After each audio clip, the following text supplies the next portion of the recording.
Do you worry that you might not make it home? Es difícil, es una parte muy difícil porque está de por medio mi vida. How does so many people choose a life of crime where they can lose their lives every single day? And how does the mighty Sinaloa cartel stay so powerful after over 3 decades and after El Chapo was extradited to a U.S. federal prison? Yeah, it's down to every ruthless soldier who follows their orders blindly and destroys anyone who threatens their power. But it's no easy task to be a cartel soldier. It's a kill or get killed world where you have to be a vicious, real-life monster to come out on top. Let's explore the dangerous lifestyle of the Sinaloa cartel soldiers. To understand the full extent of a Sinaloa cartel soldier's life today, we must go all the way back to the cartel's beginnings. The Sinaloa cartel was created by El Chapo and El Mayo in 1989 after the Guadalajara cartel crumbled into 3 smaller factions. El Chapo and El Mayo had spent 10 years working in the Guadalajara cartel. In other words, for Miguel Angel Felix Gallardo, aka El Padrino. That's Spanish for the Godfather, and it makes sense. El Padrino was the godfather of all modern cartels. That is to say, El Chapo learned from the best.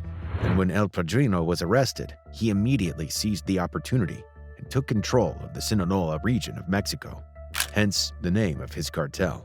El Chapo knew what he had to do to grow his empire, bribe officials, to protect his smuggling routes, and use extreme violence against rival cartels to keep them terrified. Then he slowly infiltrated the government, up to the highest-ranking people. This means that every time the cartel makes a penny, the government profits too. So instead of stopping them, the government protects them. Why do you think they let you do what you do? Porque la mayoría de las ganancias van a dar a ellos, a los altos mandos del gobierno. So El Chapo took care of everything, from the ruthless street soldiers to the corrupt vice presidents. After 2 prison escapes, El Chapo was arrested for a 3rd and final time in 2016. Then he was extradited to the U.S. to face 1 million charges. Until his trial, some people believed that, as the Sinaloa cartel's kingpin, El Chapo didn't have to get his hands dirty. He could just order hits from his luxurious mansions and oversee his business from the top. But the thing is, El Chapo liked to get his hands dirty. It was his violence and ruthlessness that had gotten him to the top of the game, and he genuinely enjoyed torturing who he thought were Sinaloa betrayers. El Chapo's former bodyguard, Asias Valdez Rios, described how El Chapo caught an Arellano Felix cartel member and decided to punish him himself. In this horrific state, El Chapo kept the man in a wooden structure for days. He was interrogated, and when he didn't say what El Chapo wanted to hear, he would be shot. But not fatally. El Chapo would bury him alive a few days later. And in 2010, El Chapo killed rival cartel member Hugo Hernandez. Then he cut off his face and sewed it to a soccer ball. The rest of his body was found cut into tiny pieces in 2 ice chests. His message was for the authorities. Sheesh. So if El Chapo is the main role model for the Sinaloa soldiers, you can only imagine what the soldiers end up doing. Here's the sad catch. Most Mexican cartel soldiers start out as vulnerable teens from households ridden by poverty or drug addiction. Jóvenes, ¿cuáles son sus nombres? Eric y Manuel, Eric y Manuel, ¿de dónde son originarios? de Reynosa, Tamaulipas. ¿Qué piensan hacer?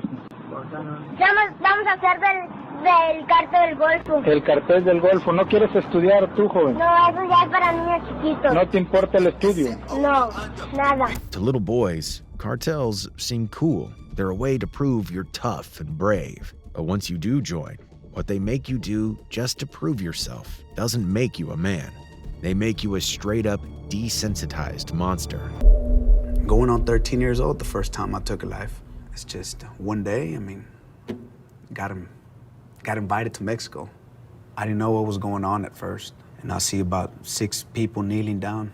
Then the individual, the person in charge, they start laughing, and I think they saw that scared, panicked look in my face and asked me if I had ever killed somebody. The cartels imbue their young recruits with fear and a sense of kill or be killed. If you want to look powerful and have the cartel's respect, you'll have to maim and kill for them. If you can't do it, you might end up like your dead enemies. I've done the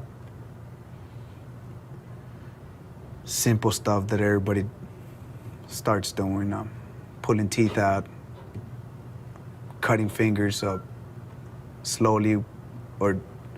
And the final initiation ritual is always murder. He pulled out a handgun, told me to kill that person, the one kneeling in front of him. And I just shot him. Here's where it gets really dangerous. Most of these kids don't make it out alive. Imagine you're thrown into the deep end, having to kill rival gang members and engage in bloody shootouts when you haven't had any sort of training. And imagine having to prove yourself to the top dogs when you're 11 years old. It's a constant war zone. You practice with live targets. I mean, I know it sounds harsh saying it this way, but it's just the way it is.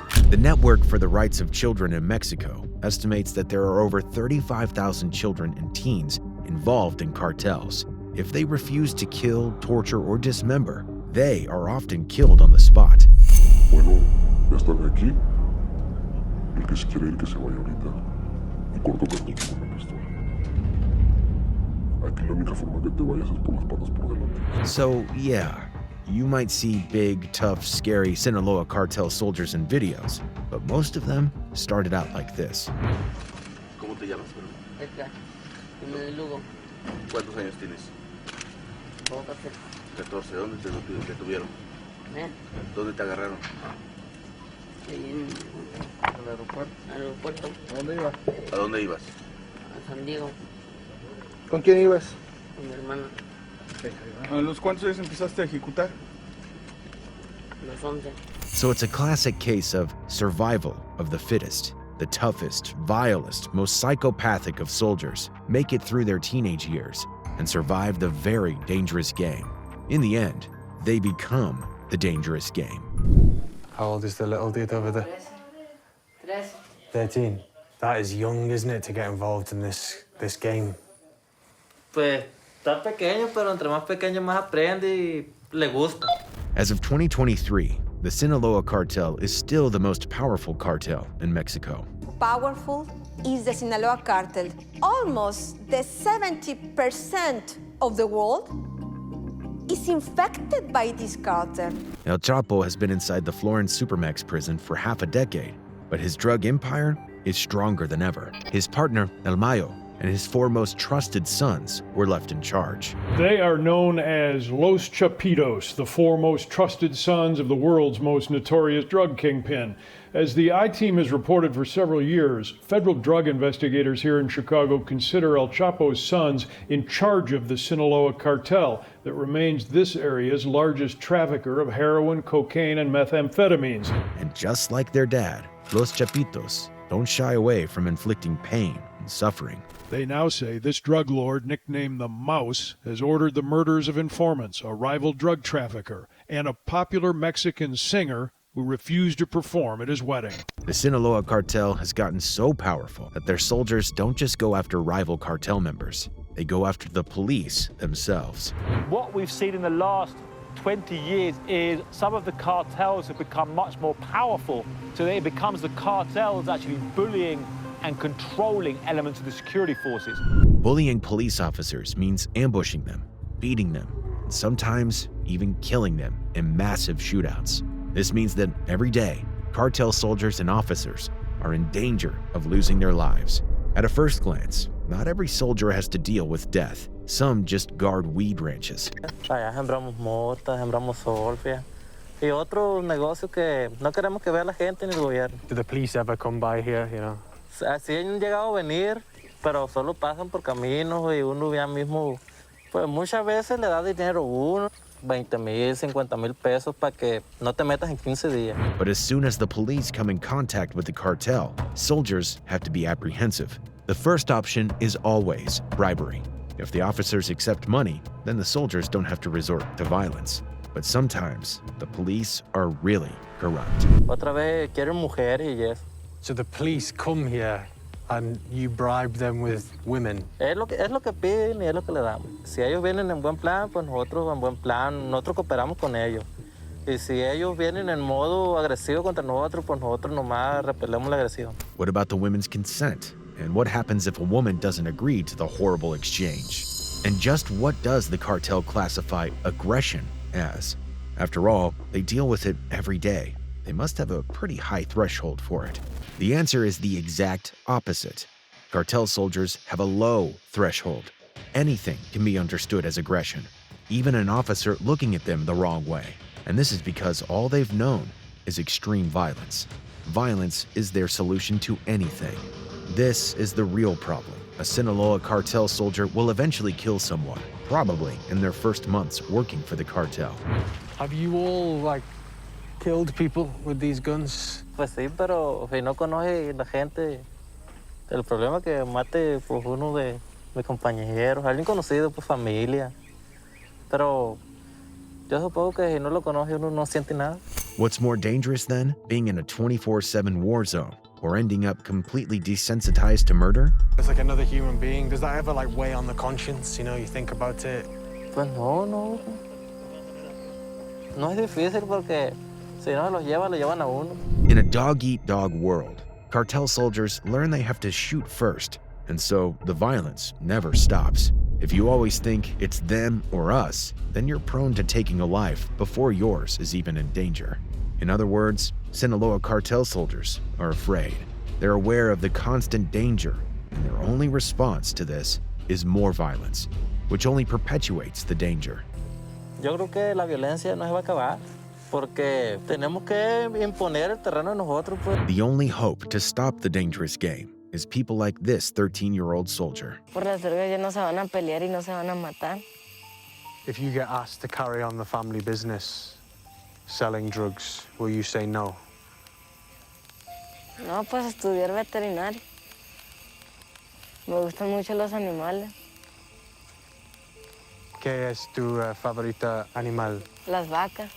He was born into a family of Sinaloa cartel soldiers, and yet he doesn't want to be a part of it, and is hoping to never be forced into killing someone. Who knows if he will ever get the chance to quit this life? Sadly, most cartel soldiers never get the chance at another life. They get recruited from a very young age, forced to commit the unthinkable, then threatened when they want to quit or talk to the police. If they're ever caught snitching, they get killed on sight. Sometimes soldiers are even killed in prison if the cartel finds out they've been talking to the police. And by the time they're in their 20s, if they're still in the game, they're too far gone to realize what their job entails. Do you consider yourselves kind of like terrorists? No, nomás lo que hacemos, nada de otro tipo de acto contra la sociedad que esté mal. A couple of days ago in Culiacan, a police officer was kidnapped. I suppose to me that seemed like acts of terrorism, you know, if you're kidnapping police. Pues usted no sabe qué puede hacer el policía.